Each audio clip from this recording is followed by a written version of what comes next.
읽겠습니다. 애정을 입은 자들이 그 안에서 기업이 됩니다. 네. 지난주에 제목이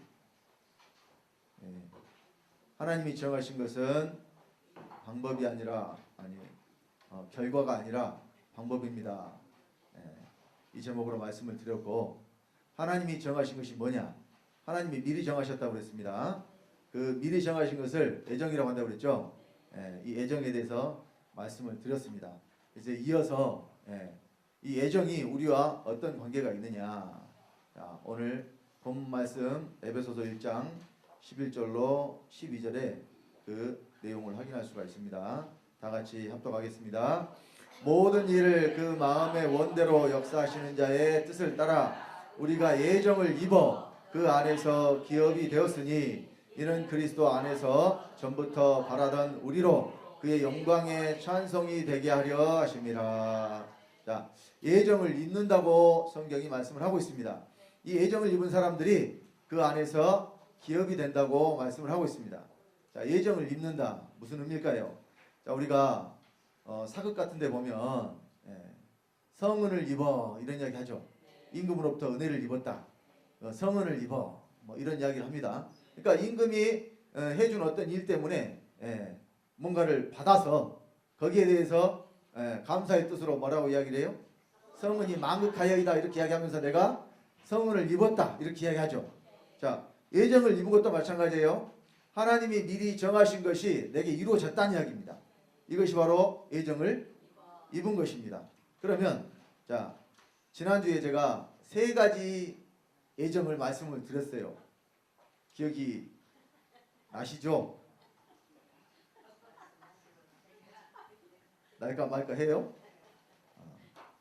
기억이 안 나도 돼요. 여기 또 다 해놨으니까 안 나시면 앞에 보시면 되고요. 자, 하나님이 창세전에 그리스도 안에서 미리 정하신 것이 있는데 이것을 애정이라고 한다고 그랬습니다. 자, 첫 번째 뭘 정하셨느냐? 창세전에 그리스도 안에서 우리를 예정하사 예수로 말미암아 자기의 아들들이 되게 하셨습니다. 이 말씀이 에베소서 1장 3절로 6절입니다. 자, 또 다 같이 합독하겠습니다.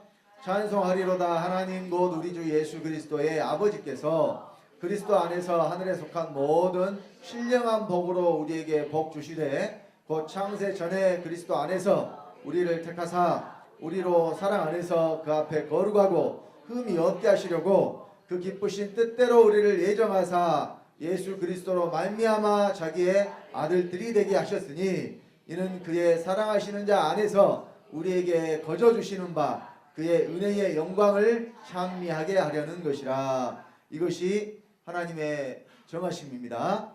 자, 이것이 가장 중요한 핵심이에요. 예수 그리스도로 말미암아 자기의 아들들이 되게 하시는 것, 이것을 미리 정하셨어요.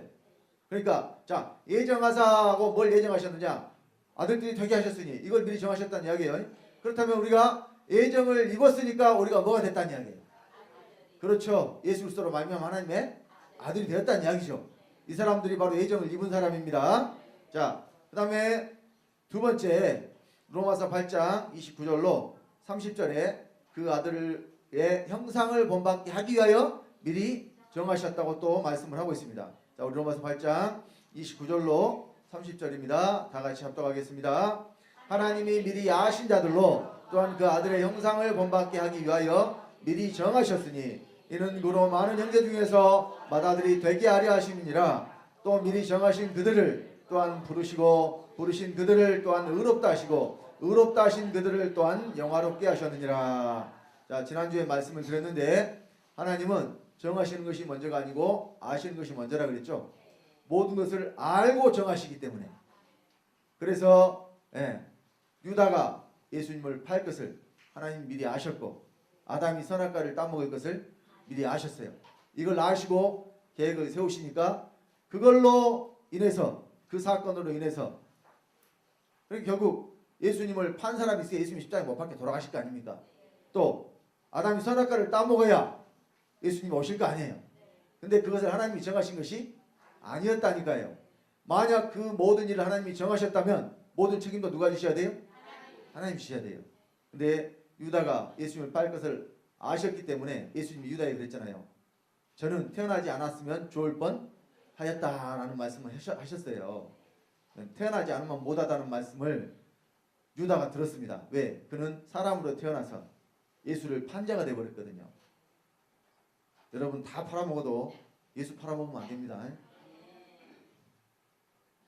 아멘 안 하신 분들도 있어요. 기회를 놓친 것 같으니까 다시 한번 기회를 드릴게요. 다 팔아먹어도 예수는 팔아먹지 마시기 바랍니다. 네.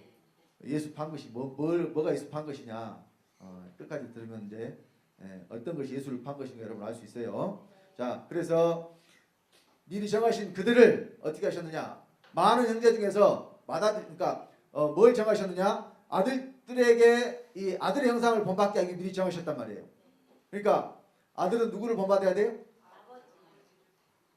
여기는 아들의 형상을 본받잖아요. 물론 우리가 아버지와 똑같은 아들이 되는 것인데, 근데 아버지와 똑같은 아들이 어떤 아들인지 알아요? 몰라요? 몰라요. 그래서 그 본보기가 되신 분이 누구냐? 예수 그리스도가 아버지와 똑같은 아들로서 우리에게 본보기가 되신 분이잖아요. 그러니까 우리는 누구를 본받아야 돼? 예수 그리스도를 본받아야 되죠. 그래서 그 아들의 형상을 본받게 하기 위해 미리 정하시고, 그럼 뭐가 되겠어요? 맏아들이 되겠어요. 그러니까 예수님은 외아들이에요, 맏아들이에요?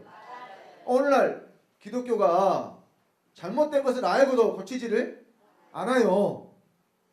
모든 교회가 다 지금 예배를 드리면서 사도신경을 하면서 신앙고백을 한다고 하잖아요. 사도신경이 신앙고백이라고 하면서 해요. 그런데 그 사도신경 안에 어떤 내용이 있느냐? 전능하사 천지를 만드신 하나님 아버지를 내가 믿사오며 그 외아들 우리 주 예수 그리스도를 믿사오니. 성경 예수가 외아들이래요, 맏아들이래요? 성경 예수가 분명히 맏아들이라고 했는데 거기 맏아들 예수 그리스도를 믿사오니 그래야 될 텐데 왜 아들이라고 하냐고요? 외아들이라면 아들이 몇이라는 이야기예요? 하나밖에 없다는 이야기죠. 그러니까 예수만 아들이고 우리는 아들이라는 이야기 아니라는 이야기예요. 그 신앙 고백이 그래서 나는 하나님의 아들이 아닙니다 하는 신앙 고백이에요. 성경 저게 잘못됐어요. 잘못된 거 하면 돼요, 안 돼요? 잘못됐는데도 불구하고 그걸 계속 하고 있으니까 그래서 한 사람도 구원받은 사람이 없다는 것입니다.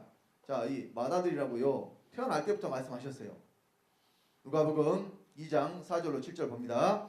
요셉도 다윗의 집 족속인 고로 갈릴리 나사렛 동네에서 유대를 향하여 베들레헴이라는 다윗의 동네로 그 정원한 마리아와 함께 호적하러 올라가니 마리아가 이미 잉태되었더라. 거기 있을 그때에 해산할 날이 차서 맏아들을 낳아 강보로 싸서 그 위에 누웠으니 이는 사관에 있을 것이 없음이라라. 자, 지금 예수님을 태어나자마자 맏아들이라고 그랬어요. 다른 동생들이 있어서 맏아들이라고 그랬어요? 아니잖아요. 하나님은 예수님이 어떤 아들인 것을 미리 알고 계시니까 태어나자마자 성경에 기록하기를 뭐라고 기록했어요? 맏아들이라고 기록했어요. 뭐 예수님의 젖동생, 그러니까 마리아가 이후로도 자식을 많이 낳았습니다. 마태복음 13장에 보면은 예수님의 남자 형제 4명의 이름이 기록이 되어 있고요. 또 누이들도 있다고 했어요. 누이들. 그러니까 최소한 성경에 기록된 대로 하자면 예수님에게는 남자 형제 4명과 최소한 여자 형제 2이 있어야 돼. 그러니까 아무리 적어도 몇 남매냐면 7남매가 되는 거예요. 그래서 그 동생들이 태어날 것을 미리 알고 여기 맏아들이라고 기록했을까요? 그 아들들과는 상관이 없어요. 이 예수가 맏아들이 되는 것은 좀 전에 우리가 읽었던 로마서 8장 29절로 30절의 말씀으로 우리가 하나님의 아들들 되게 하기 위해서 예수가 맏아들이 되신 거예요. 예수를 맏아들로 말씀하신 것은 예수 동생들이 많이 태어날 것을 지금 성경이 미리 알고 예수님에 대해서 뭐라고 말씀하신 거예요? 맏아들이라고 말씀하신 거예요. 여러분 이걸 믿으셔야 돼요. 그래야 우리가 예수님과 똑같은 하나님의 아들이 됩니다. 이걸 미리 정하셨기 때문에 그 아들의 형상을 본받는 자들이 이제 뭘 입은 것이냐? 여기서는 애정을 입은 것이죠. 여러분 애정이나 미리 정하신 것이나 같은 뜻입니다. 한자로 하면은 애정이고 우리말로 풀면은 미리 정하신 거예요. 다르지 않습니다. 한자로 하면은 부활이고 우리말로 풀면은 다시 사는 거예요. 다르지 않습니다. 부활 따로 있고 다시 사는 건 따로 있는 게 아니고 예정 따로 있고 미리 정하신 거 따로 있는 게 아닙니다. 자, 그 다음에 세 번째로 에베소서 1장 7절로 10절에 있습니다. 이거는 지금 지난주에 했던 내용을 다시 지금 복습하는 거예요. 근데 말씀이 정말 서럽다 하신 분들은 좀 문제가 있어요. 아, 그래, 지난주에 이런 말씀을 들었지, 이렇게 생각이 나는 것이 정상입니다. 네. 자, 에베소서 1장 7절로 10절 다 같이 합독합니다.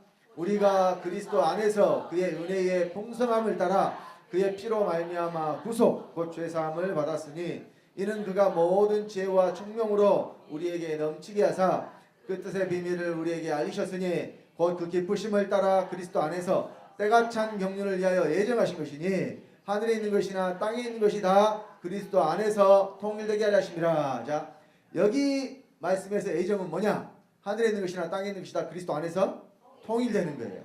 자, 이 통일되는 것이 하나 되는 것이고, 하나 되는 거예요. 근데 어떻게 하나가 되느냐? 우리가 그리스도에게 완전히 합해져서 하나가 되는 거예요. 그러니까 자, 지금 우리가 남과 북으로 나눠져서 분열되어 있잖아요. 그러니까 과거에는 그랬어요. 우리가 북한을 먹어버리면 평화통일이고, 북한에서 내려와서 남한을 먹어버리면 적화통일이고 이렇다고 그랬어요. 그러니까 체제가 둘 중 하나로 어떻게 이렇게 완전히 바꿔버리는 이런 통일을 이야기했었어요. 지금까지. 근데 이제 그런 패러다임이 좀 바뀌고 있죠. 그런 것에서 접근하는 게 아니라 경제적인 부분에서 이제 접근을 시도를 하는 거예요. 그래서 지금 그런 것들을 위한 시도를 지금 계속해서 진행을 하고 있는 거죠. 그러니까 이것은 어떤 체제에 대한 통일이 아니라 먼저 물자가 이렇게 왔다 갔다 하고 경제적인 부분이 왔다 갔다 하다 보면 뭔가 더 이 좋은 쪽으로 가지 않을까 하는 그런 비전을 가지고 아마 하고 있는 것 같습니다. 제가 뭐 전문가는 아니어서 잘은 모르지만 지금 진행되어 가는 것들을 보면 그렇습니다. 자, 근데 성경이 말씀하는 그리스도 안에서 통일은요, 적당히 사람하고 그리스도하고 섞어서 하나를 만드시는 게 아닙니다. 사람에게 있는 것은 싹 패하고 멸하고 죽여버리고 온전히 내 안에 그리스도로만 통일되게 하는 거예요. 그리스도만 내 안에 남게 하시는 겁니다. 이것이 성경이 말하는 통일입니다. 그래서 자, 여기 하늘에 있는 것과 땅에 있는 것이 그냥 이 문자적인 뜻으로 보면 온 우주와 이 지구를 포함한 하나님 지으신 모든 만물을 통일시키시는 것 같은데요, 그걸 통일하시는 게 아닙니다. 사람을 통일하시는 거예요. 사람. 그러니까 하나님의 관심은 사람에게 있습니다. 사람이 하나님의 계획의 중심에 있어요. 그래서 하나님의 형상과 모양대로 지음받은 존재는 오직 사람밖에 없다니까요. 그리고 아버지의 생명을 받아서 하나님 아들 될 수 있는 존재도 사람밖에 없습니다. 자, 그래서 에베소서 4장 5절로 6절에 보면은 뭘 통일하신다고 했느냐? 만유를 통일하신다고 했습니다. 만유를. 자, 우리 에베소 4장 5절 6절 다 같이 봅니다. 주도 하나이요 믿음도 하나이요 세례도 하나이요 하나님도 하나이시니 곧 만유의 아버지시라. 만유 위에 계시고 만유를 통일하시고 만유 가운데 계시도다. 여기 하나님에 대해서 만유의 아버지라고 말씀하셨죠. 그러면 아들이 뭐예요? 아들이 뭐예요? 이 말씀에서 아들이 뭐가 아들이에요? 만유가 아들이죠. 그러면은 누가 하나님 아들 돼요? 모든 지으신 만물이 하나님 아들 돼요? 사람 하나님 아들 돼요? 그래서 여기 만유가 사람이라는 것을 여러분 아셔야 된다니까요. 그러니까 만유 아버지가 되셔요. 근데 그 만유 위에 계시고 만유를 통일하시고 만유 가운데 계셔. 그러니까 하나님 어디로 들어오셔요? 빌립보서 2장 13절에 너희 안에서 행하시는 일은 하나님이시니 하나님이 사람 안에 계신다고 말씀을 하고 있습니다. 그리고 그 사람을 그리스도 안에서 통일되게 하신다니까요. 하나 되게 만들어요. 어떻게 하나 되게 만드느냐? 적당히 섞어서? 아니죠. 아담은, 옛사람은 그렇죠. 죽이고 패하고 멸하고. 자, 그 첫 것을 패하심은 둘째 것을 세우라 하심이라는데 첫 것은 첫사람 아담이요, 둘째 것은 예수 그리스도예요. 또 로마서 6장 7에 우리 옛사람이 예수와 함께 십자가에 못 박힌 것은 죄의 몸이 멸하여 우리가 다시는 죄에게 종노릇 하지 아니하나니. 그러니까 죄의 몸이 멸해져야 되는 거예요. 또 우리가 내가 그리스도와 함께 십자가에 못 박혔나니, 십자가에 못 박혀 내가 그리스도와 함께 죽었어요. 장사 지낸 바 됐어요. 뭐가 죽어요? 나 옛사람이 예수와 함께 십자가에 못 박혀? 죽는 거예요. 이렇게 옛사람을 죽이고 피하고 멸함으로 어떻게 하시느냐? 그리스도 안에서 통일되게 하신단 말입니다. 옛사람에게 속한 것은 다 없어지도록 만들어서 우리가 그리스도와 똑같은 존재가 되게 하시는 것이 곧 아버지의 뜻입니다. 이 정하심이, 미리 정하심이 이루어진 사람들이 곧 예정을 입은 사람들이에요. 예정을 입으면 뭐가 돼요? 기업이 돼요. 기업이. 예정을 입으면 뭐가 된다고요? 기업. 자, 이 기업이라는 말을 지금 많이 쓰잖아요. 근데 이 한자가 다릅니다.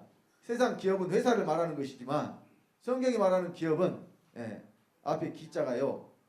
터기, 기초할 때 기, 그 기자를 씁니다. 그러니까 우리의 터가 되고 평생의 업이 되는, 우리의 터가 누구예요? 고린도서 3장 10절로 15절에 이 터는 곧 그리스도라 그래서 그 터 위에 우리가 집을 세우죠. 그래서 결국 성경이 말하는 기업은 예수 그리스도를 말합니다. 그래서 우리가 이 기업에 대해서 이제 좀 아셔야 되는데, 우리가 기업이 된다고 그랬잖아요. 예정을 입으면 뭐가 돼요? 기업이 돼요. 자, 이 예정을 입은 자들이 기업이 되는데, 자, 이 기업이 되는 것에 대해서 에베소서 1장 11절 12절이 본문입니다. 자, 이 말씀을 다시 한번 보고 13절 14절 말씀하고 비교를 좀 한번 해보시기 바랍니다. 자, 먼저 에베소서 1장 11절 12절 다시 한번 읽겠습니다. 모든 일을 그 마음의 원대로 역사하신 자의 뜻을 따라 우리가 예정을 입어 그 안에서 기업이 되었으니 이는 그리스도 안에서 전부터 바라던 우리로 그의 영광에 찬송이 되게 하심이라. 제가 기업에 나오는 이 문구는 빨간색으로, 그 다음에 영광의 찬송이 나오는 문구는 파란색으로 이렇게 기록을 했습니다. 이 기업과 영광이 또다시 나옵니다. 13절 14절에. 네, 내용을 한번 잘 보셔야 돼요. 비교를 한번 해보십시오. 아주 중요한 부분이니까. 자, 이거 입력을 하셨어요? 내용을 입력을 했죠. 자, 기업은 우리가 예정을 입어 그 안에서 기업이 됐고, 또 그의 영광에 찬송이 돼. 누가? 우리가 구원받은 저와 여러분이, 예정을 입은 저와 여러분이 기업이 되고 영광에 찬송이 돼요. 자, 그런데 바로 이어서 13절로 14절에 봅니다. 자, 다 같이 합독합니다. 그 안에서 너희도 진리의 말씀 곧 너희의 구원의 복음을 듣고 그 안에서 또한 믿어 약속의 성령으로 인치심을 받았으니 이는 우리의 기업의 보증이 되사 그 얻으신 것을 구속하시고 그의 영광을 찬미하게 하려 하심이라. 자, 여기도 기업이 나오고 영광이 나오죠. 뭐가 달라졌습니까?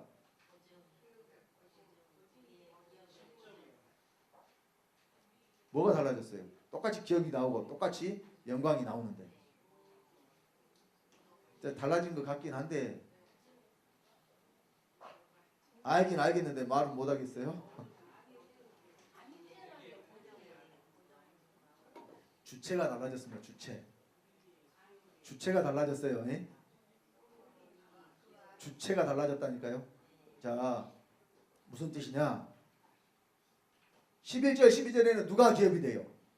내가 기업이 되잖아요. 내가. 우리가 예정을 입어 기업이 그 안에서 기업이 됐잖아요. 구원받은 사람들을 뭐라 그랬어요? 기업이라 그랬어요. 또 그들에 대해서 영광의 찬송이 되게 하십니다. 영광의 찬송도 된다 그랬죠. 우리가 믿는 자들이 기업도 되고 영광의 찬송도 돼요. 그런데 이제는 이 기업에 대해서 우리의 기업에, 그러니까 기업이 이제 내가 기업인데 또 그것이 뭐가 돼요? 우리의 기업이 돼. 기업이 내가 기업이 된다고 했잖아요. 근데 그 기업에 대해서 기업이 달라질까요? 그러면 11절에 말씀하는 기업과 13절에 말씀하는 기업이 달라져서 이렇게 말씀하실까요? 그러니까 이 말씀을 잘 보셔요. 내가 기업이 되면 그 기업이 누구 다른 사람의 기업이 아니라 우리 기업이 된다니까요. 그러니까 내가 기업이 된 사람은 그 기업이 곧 내 것이 돼요. 무슨 의미인지 이해가 되세요?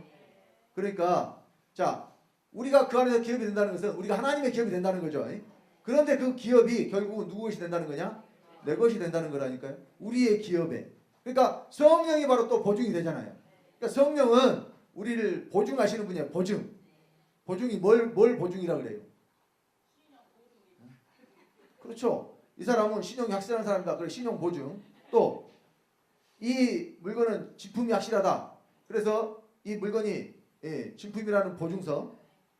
또 뭐 귀금속이나 이런 것들에는 다 그런 보증서가 들어있고 또 이 그 고가의 그 전자제품 같은 것도 다 보증서가 있어요. 왜냐하면 나중에 수리를 받을 때 그 보증서를 가지고 가야 수리를 받을 수가 있어요. 그래서 또 여러분 그 수표가 자기압 수표가 있는데 그게 이제 만약에 분실된 수표다, 도난된 수표다 그러면 은행으로 통보가 가가지고 그 수표를 가지고 가도 돈을 줄까요, 안 줄까요? 안 줍니다. 그런 수표를 이제 부도수표라고 그래요. 이제 부도란 수표는 이제 부도수표는 사실 이제 예전에 그 당좌 수표나 가계 수표나 예를 들어서 그 자기 당좌 계좌를 가지고 있는 사람이 은행으로부터 수표책을 받아요. 그러면 그 자기 당좌 내에 들어있는 돈만큼 수표책에 금액을 써서 그 사람한테 주면 그 사람이 그 수표를 가지고 가면 어때요? 돈을 지급을 해줘요. 왜냐하면 그 사람 돈이니까 당좌를 계산한다 그래요. 그래서 예를 들어서 10억이 있는데 거기에 100억을 써서 줬다고 합시다. 그러면 써서 주니까 가지고 갔는데 은행에서 돈을 줄까요, 안 줄까요? 왜 안 줍니까? 100억이니까 10억 주고 90억은 놔두고 이렇게 하는 게 아니에요. 돈이 넘어가 버리니까 아예 지급을 안 합니다. 이런 경우를 뭐라 그러냐? 그 수표가 어떻게 된 거예요? 부도가 났다 그러는 거예요. 돈을 못 받게 됐다는 이야기입니다. 그런데 하나님이 우리를 보증하시니까 부도날 일이 있어요, 없어요? 곧 다시 말해서 하나님의 말씀이 반드시 우리에게 지켜지고 이루어진다는 것을 말씀하시는 겁니다. 이것이 보증이에요. 성령의 보증. 그래서 고린도후서 이 말씀은 찾아서 확인하겠습니다. 고린도후서 1장 21절로 22절입니다.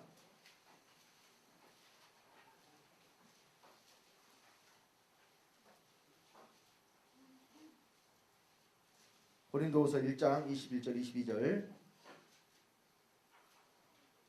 자, 또 갑니다. 우리를 너희와 함께 그리스도 안에서 경고케 하시고 우리에게 기름을 부으신 이는 하나님이시니 저가 또한 우리에게 인치시고 보증으로 성령을 우리 마음에 주셨느니라. 하나님 우리에게 기름을 부으시고 인치셨다는 보증이 뭐냐면 성령을 어디 주셨어요? 우리 마음에 주셨어요. 그리고 또 우리가 성령으로 인치심을 받았으니 이는 우리 기업의 보증이 되시는 것이다. 그러니까 성령의 인치심을 받은 자들이 애정을 입어 기업이 되면 그 기업이 다 누구 것이 돼요? 우리 것이 돼요. 이것이 바로 성령이 우리의 기업의 보증이 되시는 거예요. 자, 그리고 또 영광에 대해서도 우리가 그의 영광이 찬송이 되는데 또 기업의 보증이 되시고 우리가 그의 영광을 또 찬미한대요. 찬송과 찬미가 같은 뜻입니다. 자, 그러면 영광이 된 사람들이, 영광의 찬송이 된 사람들이 그 영광의 찬송으로서 또 다시 그의 영광을 찬미하는 자가 되는 거예요. 그러니까 여러분 한 가지만 해도 두 가지가 이루어지는 거라니까요. 기업이 애정을 입어 기업이 된 사람들은 그 기업이 자기 기업이 되고 또 이것이 자연스럽게 우리가 하나님을 그 영광을 찬미하는 것이 돼요. 왜? 자기가 찬송이 되어서 기업이 된 사람이 또 찬송이 된다니까요. 자, 우리가 영광을 돌린다고 할 때에 하나님께 영광을 돌린다 그러죠. 영광을 하나님께 돌립니다. 그러니까 어디 그 대회에 나와가지고 1등한 사람들 중에 예수 믿는 사람들은 가끔 그런 인터뷰를 하잖아요. 이 영광을 누가 함께 하시겠습니까? 먼저 하나님께 영광을 돌리고 이런 이야기를 합니다. 그러니까 우리가 영광을 돌린다고 할 때는요, 뭐 꼴등 나가지고 영광을 돌리는 사람 없죠. 뭔가 영광스러운 일이 있을 때 영광을 돌리는데, 그런데 우리가 입으로 영광을 돌리는 게 아니라 우리가 하나님의 기업이 되어서 그 기업 된 것 자체가 우리가 하나님께 영광을 돌리는 게 영광의 찬송이 되는 거예요. 이것이 바로 우리가 그 영광이 찬송이 되면서 또 우리가 그 영광을 찬미하는 거예요. 그러니까 여러분들은 뭐만 하시면 되느냐? 그 안에서 애정을 입어 기업만 내시면 돼요. 이럴 때는 아멘을 잘 하시라니까 아멘 하는데 돈도 안 드는 것인데 아멘 하면 복 받아요. 아멘의 뜻이 뭐냐면 이 말씀이 진실로 내게 이루어지이다 하는 그 의미로 여러분들이 아멘 하시는 거예요. 말씀을 잘 듣고 그러니까 아멘 하셔야 돼요. 예? 자, 그래서 이 성경에서 말씀하는 기업은요, 예, 구약에는 대표적으로 뭘 말씀했느냐? 땅을 말씀했어요. 땅. 성경은 뭘 기업이라고 그래요? 땅을 기업이라고 그랬어요. 예, 자, 말씀을 통해서 확인합시다. 창세기 17장 8절 다 같이 합독합니다. 내가 너와 내 후손에게 너의 우거하는 이 땅 곧 가나안 일경으로 주어 영원한 기업이 되게 하고 나는 그들의 하나님이 되리라. 자, 아브라함에게 약속을 하셨는데 이 아브라함이 하나님의 말씀대로 가나안에 이제 이주해 가지고 거기서 살게 돼요. 그런데 그 땅을 줘서 뭐가 되게 하느냐? 영원한 기업이 되게 하시겠다고 말씀하셨어요. 자, 또 이제 이 동일한 말씀으로 이스라엘 백성에게 모세를 통해서 이렇게 말씀을 하십니다. 출애굽기 6장 8절 또 다 같이 합독합니다. 내가 아브라함과 이삭과 야곱에게 주기로 맹세한 땅으로 너희를 인도하고 그 땅을 너에게 주어 기업을 삼게 하리라. 나는 여호와라 하셨다라. 자, 뭘 기업으로 말씀하셨어요? 땅을 기업으로 말씀하셨죠. 그러면은 지금 이제 자 2000년 동안 이스라엘 백성들이 나라를 잃어버렸잖아요. 근데 이제 1940 몇 년인가요? 48년? 네. 1948년도에 이스라엘이 독립을 선포했죠. 거기 예전 자기 조상들의 땅에 거기다 깃발을 꽂고 땅을 좀 사 모으더니 나라를 선포를 해버렸다니까요. 그리고 이제 그 땅을 지금 회복을 했는데 그러면 앞으로 그 땅이 영원히 그들의 땅이 되겠어요? 그 땅이 그들의 영원한 기업이 되겠어요? 자, 성경이 말하는 땅이 그래서 구약에는 실제로 땅이었지만 지금은 자 아시는 분들은 이제 촉이 오죠. 감이 오잖아요. 너희가 기업이 된다고 그랬잖아요. 그러니까 성경에 누가 기업이 되느냐? 사람이 지금 기업이 되는 것을 말씀을 지금 하고 있다는 이야기예요. 자, 구약의 이 땅에 대해서 다시 조금 더 보충해 설명을 드리자면은 이 구약에는 땅이 기업이었기 때문에요. 이 이스라엘 사람들은 토지를 영원히 파는 경우가 절대 있을 수가 없었어요. 자, 레위기서에 보면은 그 내용에 대해서 말씀해주고 있는데요. 우리 레위기서 25장 찾아서 좀 보겠습니다. 23절로 28절까지 봅니다. 레위기서 25장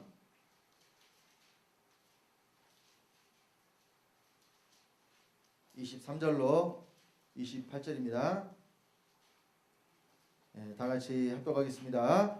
토지를 영영히 팔지 말 것은 토지는 다 내 것임이라. 너희는 나그네여 우거하는 자로서 나와 함께 있느니라. 너희 기업의 온 땅에서 그 토지 무르기를 허락할지니 만일 너희 형제가 가난하여 그 기업 얼마를 팔았으면 그 근족이 와서 동족의 판 것을 물을 것이요 만일 그것을 물을 사람이 없고 자기가 부유하게 되어 물을 힘이 있거든 그 판 해를 계수하여 그 남은 값을 산자에게 주고 그 기업으로 돌아갈 것이니라. 그러나 자기가 물을 힘이 없으면 그 판 것이 희년이 이르기까지 산자의 손에 있다가 희년에 미쳐 돌아올지니 그가 곧 그 기업으로 돌아갈 것이니라. 자, 가난해 가지고 먹고 살 것이 없어서 땅을 조금 팔았어요.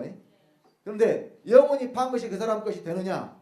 아니에요. 동족이 그 판 것을 물러주고 다시 사오든지 또 자기가 다시 부자가 되면은 반드시 그 땅을 다시 사오든지 이도 저도 안 돼가지고 그 땅이 아무튼 산자의 손에 계속 있게 되면 언제는 다시 돌아가야 되느냐?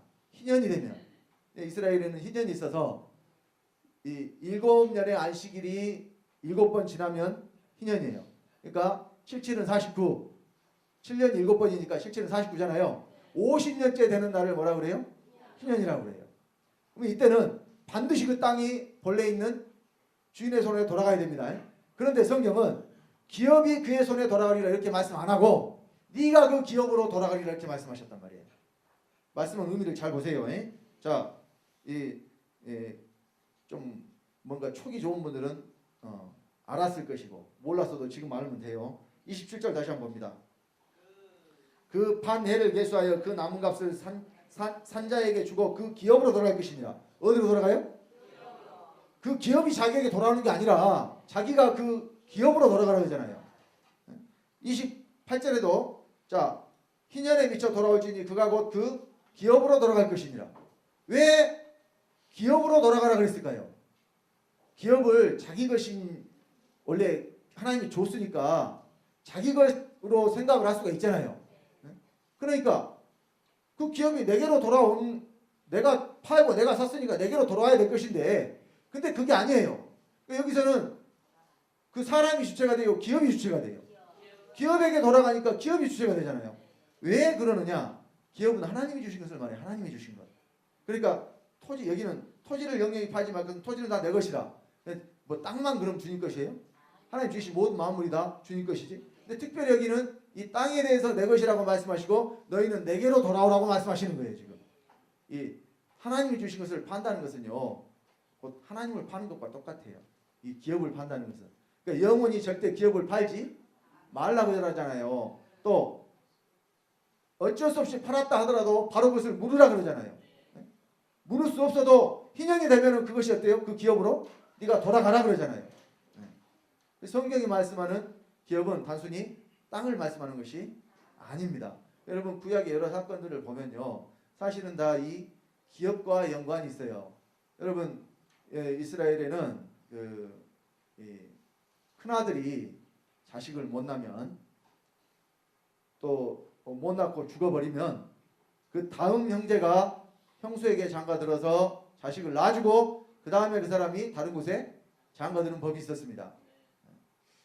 우리가 생각했을 때에는 참 희한한 법이지만 그것이 뭐 때문에 생긴 법이냐면 이 기업을 물으는 것 때문에 이 법이 생겼어요. 그러니까 이스라엘의 여자들은요, 이 같은 그 지파에서 여러 군데로 다 시집을 갔었어요. 왜냐하면 기업을 물으는 것이 아니니까. 기업은 누구한테 이렇게 이 상속이 되느냐? 반드시 남자를 통해서만 상속이 됐거든요.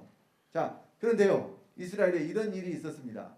그 슬로보앗, 요셉 지파 중에 슬로보앗이라는 사람이 있었는데 그 사람이 딸만 낳았어요. 딸만. 그러니까 아들이 없으니까 이제 그 기업, 만약에 그 딸들이 다른 곳에 다 시집 가버려, 다른 지파에 시집 가버리면은 그 기업이 어떻게 돼요? 남아요? 없어져 버려요? 없어져 버리니까 어떻게 했느냐? 그 슬로바스의 딸들이 이제 모세에 가서 이야기를 하니까 하나님이 모세에게 그 슬로바스의 딸들은 다른 지파로 시집가지 말고 오직 요셉 지파에게만 시집을 가서 그 기업이 보존되게 하라 하는 말씀이 성경에 기록됩니다. 민수기 27장에. 그러니까 아니 그냥 시집가고 장가가고 이런 것을 말씀하는 것이 아니라 그 기업이 지금 계속 남느냐 없어져 버리나, 이것을 생각을 해가지고 지금 시집가고 장가가는 것도 정해줬다니까요. 그리고 여러분 룻기가 있죠. 룻기. 룻이 이방 여자 있잖아요. 그 시어머니의 나오미를 따라서 그 시어머니의 고향으로 돌아와가지고 그가 보아스와 결혼하면서 그 집안의 기업이 이어지게끔 만드는 사건이 성경에 기록이 되어 있습니다. 이것도 기업물을 짜인 보아스에게 룻이 시집을 가가지고 거기서 자식을 낳아서 그 기업이 보존되는 것에 대해서 사실은 성경 이야기를 하고 있는 거예요. 구약의 사건은 그러니까 전부 무엇과 연관이 있냐면은 하나님이 주신 기업과 연관이 있어요. 아주 밀접한 관련이 있습니다. 그래서요, 자 우리 베드로전서 1장 3절 4절 말씀 먼저 봅니다. 다 같이 합독합니다. 찬송하리로다. 우리 주 예수 그리스도의 아버지 하나님이 그 많으신 긍휼대로 예수 그리스도의 죽은 자 가운데서 부활하심으로 말미암아 우리를 거듭나게 하사 산 소망이 있게 하시며 썩지 않고 더럽지 않고 쇠하지 아니하는 기업을 있게 하시나니 곧 너희를 위하여 하늘에 간직하신 것이라. 우리에게 기업을 있게 하시는데 이 기업이 이제는 어디 있다고 그래요? 하늘에 있다고 그러죠. 자, 구약에는 기업을, 땅을 기업이라고 하셨어요. 그리고 가나안 땅에 들어가서 이스라엘 백성들이 처음부터 기업을 얻은 것이 아니죠. 그런데 요단강을 건너가서 여리고성을 무너뜨리고 아이성을 멸하고 가나안 7족을 멸한 다음에 그들이 전쟁에서 이기고 난 다음에 땅을 얻었어요. 그리고 기업을 줄 때 어떻게 줬느냐? 각 지파의 사람의 수대로. 수가 많으면 기업을 많이 주고 수가 적으면 조금 주고, 그러니까 각 사람대로 맞춰서 기업을 다 분배를 해줬습니다. 그리고 이 기업이 이제 너에게 영원한 기업이 된다고 여호와 하나님 말씀하셨잖아요. 근데 이 영원한 기업이 땅이에요, 결국은 하늘에 있는 것이에요? 성경을 보니까 땅이 기업이 아니라고 말씀하시잖아요. 그러니까 구약은 실제가 아니라니까요. 애표요, 모형요, 그림자예요. 그러면 자, 성경의 모든 말씀이 그렇습니다. 성전도 그래요. 성전. 구약에는 성전이 건물이었어요. 성막이 성전의 모형이었고 그 성막의 모형대로 솔로몬이 성전을 지었어요. 그런데 이제 신약에서는 성전이 어디로 왔어요? 성전이 사람이 성전이잖아요. 어떤 건물이 성전이 아니라 사람이 성전 되는 것을 말씀하고 있어요. 자, 이 기업을 주시는 것도 마찬가지예요. 땅을 기업이라고 했는데 이제는 자, 이 땅에 대해서도 설교를 여러 번 했습니다. 성경이 말씀하는 땅은 단순하게 이 토지를 말하는 게 아니라고 그랬죠. 육체를 가지고 있는 사람을 성경은 땅이라고 말씀한다고 그랬어요. 그래서 이 땅이 하나님이 주신 기업이 되는 것, 이것이 바로 우리가 예정을 입어 기업이 되는 거라니까요. 저와 여러분이 육체가 있을 때에 예정을 입어서 뭐가 돼요? 기업이 돼. 근데 뭐가 기업이 되냐? 땅이 기업이 돼요. 근데 이것을 어디에 간직해 놨다고 했어요? 하늘에. 그러면 사실은 이 하늘도 어디에 있는 것이냐? 믿는 자 안에 있는 것이라니까요. 그래서 세 번째 말씀하신 예정이 뭐냐면 하늘에 있는 것이나 땅에 있는 것이다 그리스도 안에서 통일되게 하시죠. 그러면 그 하늘도 내 안에 있고 땅도 내가 땅이에요. 이것이 그리스도 안에서 온전히 하나가 됐을 때, 통일이 됐을 때 이 사람이 바로 기업이 된 사람입니다. 이 사람이 예정을 입은 사람이에요. 자, 그래서 마태복음 5장 5절에 보면 예수님이 산상수훈이라고 그러죠. 거기서 팔복을 말씀하셨는데 팔복 중에 온유한 자가 받는 복에 대해서 뭐라고 말씀하셨느냐? 온유한 자는 복이 있나니 저희가 땅을 기업으로 받을 것이며. 온유한 자가 땅을 기업으로 받는다니까 어떤 사람들은 이 세상의 어떤 땅, 그러니까 뭐 부동산이죠. 집 사고 땅 사고 뭐 이런 걸 얻는 것이 기업인 줄 알고 있는 사람들도 있어요. 하나님은 그런 땅을 기업으로 주시는 게 아니에요. 땅은 여러분들의 육체, 여러분들의 육체가 하나님이 주신 땅이 되는 거예요. 여러분의 육체가 하나님이 밟으시는 땅이 되는 거예요. 그러니까 하늘은 나의 보좌요 땅은 내 발등상이라고 그러죠. 발등상이 뭐냐면요, 말에 타려면 말이 높잖아요. 그러니까 말 안장에 올라가기 위해서 상을, 그러니까 귀족들이 말에 타려면은 종들이 상 같은 거 하나 가지고 있다가 그 상을 놔주면은 그걸 밟고 말 위에 올라탔거든요. 요걸 뭐라 그러냐? 발등상이라 그래요. 그러니까 땅은 나의 발등상이요. 그러니까 하나님이 밟으신 땅은 어떤 땅이냐? 거룩한 땅이에요. 하나님은 더러운 곳에 계세요? 더러운 곳에 계실 수가 없어요. 그러니까 발등상이 되는 땅, 또 하나님의 보좌가 되는 하늘, 하나님 계신 곳이 하나님 보좌예요. 하나님 어디로 들어오셨어요? 믿는 자 안으로 들어오셨어. 믿는 자가 하나님의 보좌가 되고 또 그 육체가 땅이라고 했는데 그 땅이 하나님이 밟는 땅이 돼요. 그러면 그 땅이 곧 거룩한 땅이 된다는 의미예요. 이 사람이 곧 기업이 된 사람입니다. 자, 그래서 레위기서 20장 24절에도 이렇게 말씀하셨어요. 다 같이 합독합니다. 내가 전에 너에게 이르기를 너희가 그들의 땅을 기업으로 얻을 것이라. 내가 그 땅 곧 젖과 꿀이 흐르는 땅으로 너에게 주어 유업을 삼게 하리라 하였노라. 나는 너희를 만민 중에서 구별한 너희 하나님 여호와라. 자, 여기 땅을 기업으로 준다고 했는데 또 젖과 꿀이 흐르는 땅을 너에게 유업으로 준다고 그랬죠. 여기 기업과 유업을 같이 사용을 하고 있어요. 영어 성경에도 이 두 단어가 같은 단어입니다. 뜻도 같아요. 근데 이제 어디는 기업으로 번역을 했고 어디는 유업으로 번역을 해놓은 것들이 있어요. 그래서 자, 이 성경에 유업을 이을 자가 누구냐? 유업을 얻을 자가 누구냐? 자, 우리 고린도전서 6장 9절로 11절 말씀 다 같이 합독합니다. 불의한 자가 하나님의 나라를 유업으로 받지 못할 줄을 알지 못하느냐? 미혹을 받지 말라. 음란하는 자나 우상 숭배하는 자나 간음하는 자나 탐색하는 자나 남색하는 자나 도적이나 탐남하는 자나 술 취하는 자나 후욕하는 자나 토색하는 자들은 하나님의 나라를 유업으로 받지 못하리라. 너희 중에 이와 같은 자들이 있더니 주 예수 그리스도의 이름과 우리 하나님의 성령 안에서 씻음과 거룩함과 의롭다 하심을 얻었느니라. 자, 이렇게 여러 가지 이 죄에 대해서 죄들에 대해서 말씀하시고 이런 일을 하면은 뭘 못 얻어요? 하나님의 나라를 유업으로 받지 못한다 그러죠. 불의한 자라고 그랬어요. 이런 자들을. 그런데 전에 너희도 이런 너희 중에도 이런 자들이 있었는데 이제는 어떻게 됐다고요? 예수 그리스도의 이름과 하나님의 성령 안에서 씻음과 거룩함과 의롭다 하심을 얻었다 그랬죠. 그러면 이런 것들에서 계속해서 이 안에서 산다는 이야기예요. 지금 벗어났다는 이야기예요.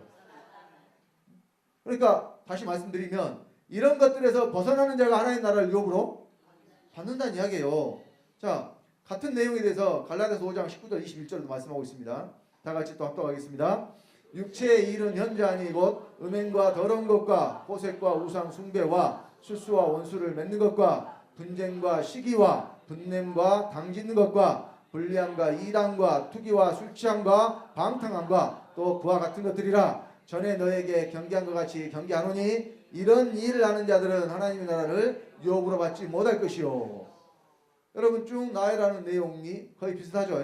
불의를 행하는 자나 또 현재한 육체의 일을 행하는 자 같은 것을 말해요. 다 이런 자들은 하나님 나라를 유업으로 받지 못한다 그래요. 여러분 여기서 갈라디아 5장 19절로 21절 말씀 같은 경우에는 불신자들에게 하신 말씀이 아니에요. 구원받은 자들에게 지금 말씀하고 계세요. 너희가 구원을 못 받았다는 것이 아니라 뭘 못 받느냐? 유업을 받지 못한다라고 말씀을 하고 있다는 사실입니다. 자, 그래서 골로새서 3장 23절로 24절 다 같이 무슨 일을 하든지 마음을 다하여 죽게 하듯 하고 사람에게 하듯 하지 말라. 이는 유업의 상을 주께 받을 줄 알미니 너희는 주 그리스도를 섬기느니라. 우리가 유업의 상을 받아요. 그러니까 상이 뭐냐면 그 유업을 받는 거예요. 상을 못 받으면 그럼 유업을 받아요, 못 받아요? 상을 받으면 유업을 받는 것이고 상을 못 받으면 유업을 못 받는 거라니까요. 이것은 구원에 대해서 말씀하신 것이 아니에요. 그러니까 여러분들이 구원받은 후에도 여전히 현재한 육체의 일 또 불의한 가운데 행하는 것을 거기서 돌이키지 않으면 계속 그 가운데서 살면 뭘 못 받느냐? 유업을 못 받아요. 그래서 죄가 여러분 두 가지가 있다고 그랬죠. 크게 나누면 사망에 이르는 죄와 사망에 이르지 아니하는 죄. 사망에 이르는 죄는 어떤 죄예요? 사망에 이르는 죄. 그렇습니다. 자, 예수님이 요한복음 16장 9절에 죄에 대하여라 하면 너희가 나를 믿지 아니하며 그랬기 때문에 믿지 않는 것이 죄입니다.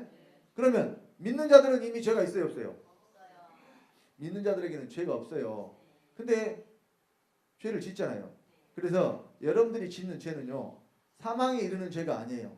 사망에 이르지 않는 죄예요. 그런다고 해서 사망에 이르지 않는 죄니까 마음대로 지어야 돼요? 그런데 사망에 이르지 아니하는 죄를 지어도 뭘 이제 못 받게 되느냐? 유업의 상을 못 받게 돼요.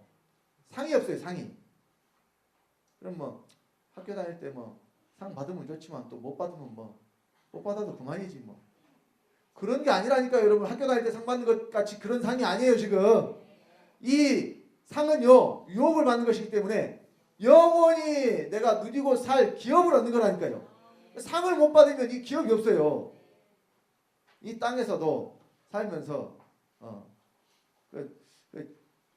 집 한 채 사기가 사실은 서민들은 그래요. 평생 집 한 채 사고 그냥 일생이 끝나는 사람들 얼마나 많아요.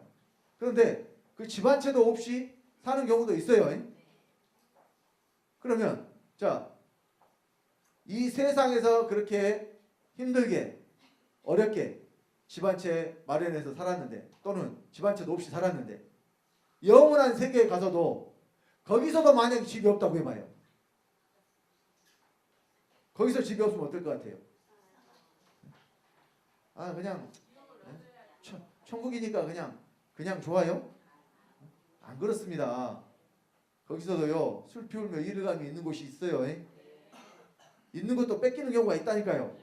그러니까 우리 사랑하는 중학교 성도님들은 자기 유업의 상을 절대 놓치지 마시기 바랍니다. 하나님 약속하신 것이니까 하나님의 말씀대로 여러분들이 행하면 누구나 다 이것을 받을 수가 있다고 말씀을 하신 거예요. 자, 그래서 야고보서 2장 5절에 자, 다 같이 내 사랑하는 형제들아 들을지어다. 하나님이 세상에 대하여는 가난한 자를 택하사 믿음에 부유하게 하시고 또 자기를 사랑하는 자들에게 약속하신 나라를 유업으로 받게 아니하셨느냐. 뭘 주시느냐? 나라를 줘요. 하나님 뭘 줘요? 나라. 그러니까 그 나라가 어디에 이루어져요? 내 안에. 내 안에 이루어지면 내가 나라가 되고 내가 기업이 돼서, 근데 그 기업이 또 누구 것이 돼서? 내 것이 돼서 영원히 내가 그 기업을 누리고 산다는 거예요. 그래서 자, 이 유업이 사실은 아들이 되는 것이 유업이고 아들이 된 자들이 유업을 얻는다고 성경이 말씀을 합니다. 그러니까 오직 유업을 이을 자들은 누구만 유업을 얻느냐? 아들만. 누구만요? 아들만. 자, 갈라디아 4장 6절로 7절입니다. 다 같이.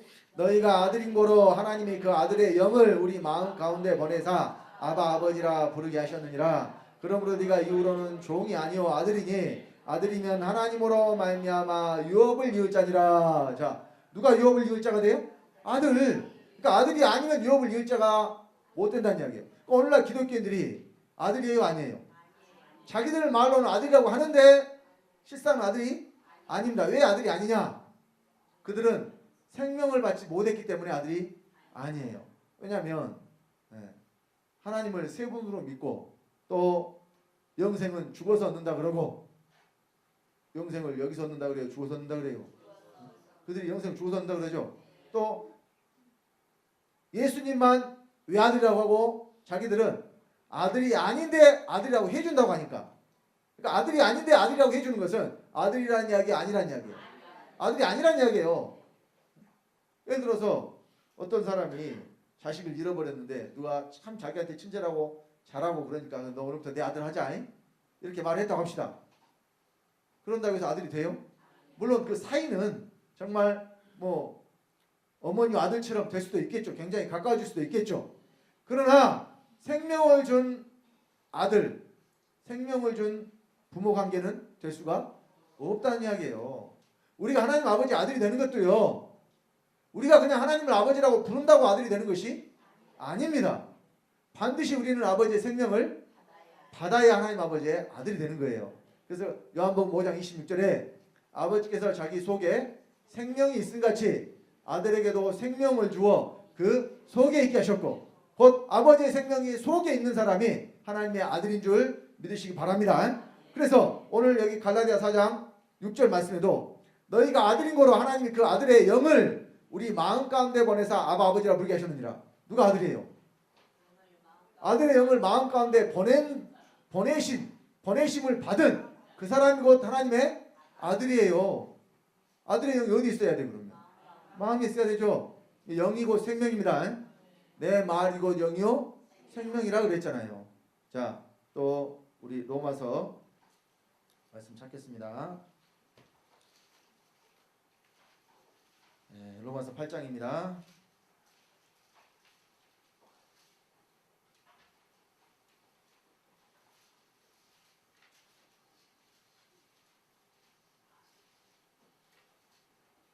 네, 14절부터 보겠습니다. 14절부터.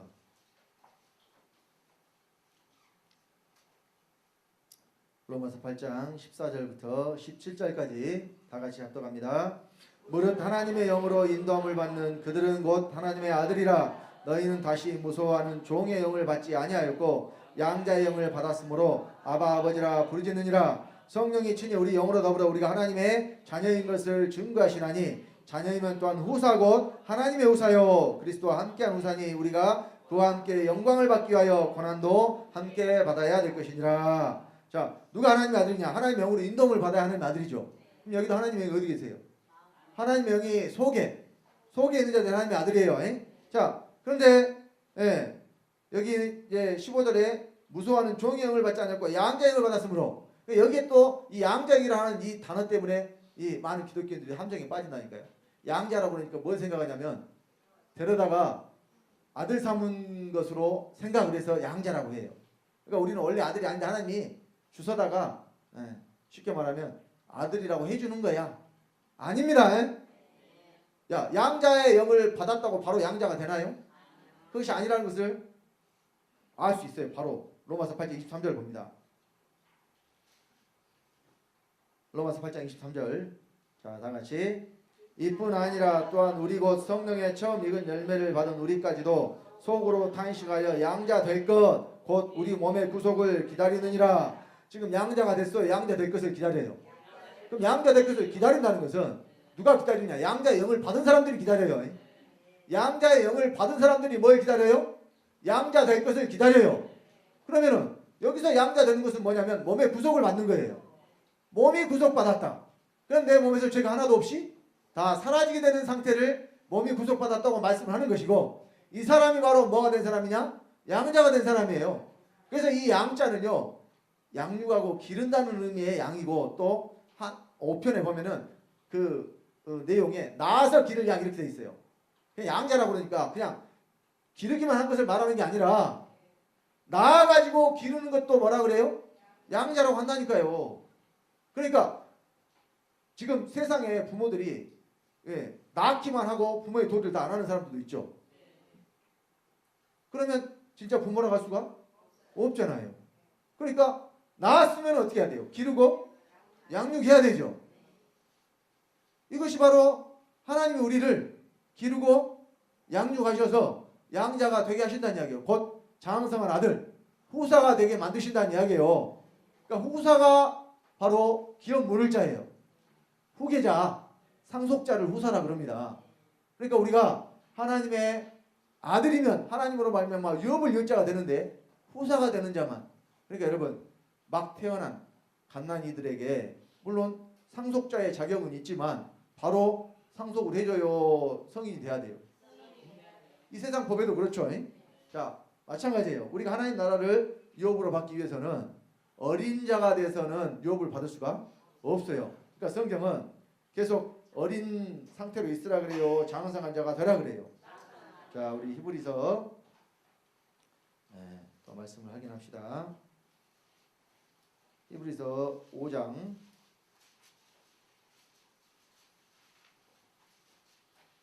12절로 14절 보겠습니다.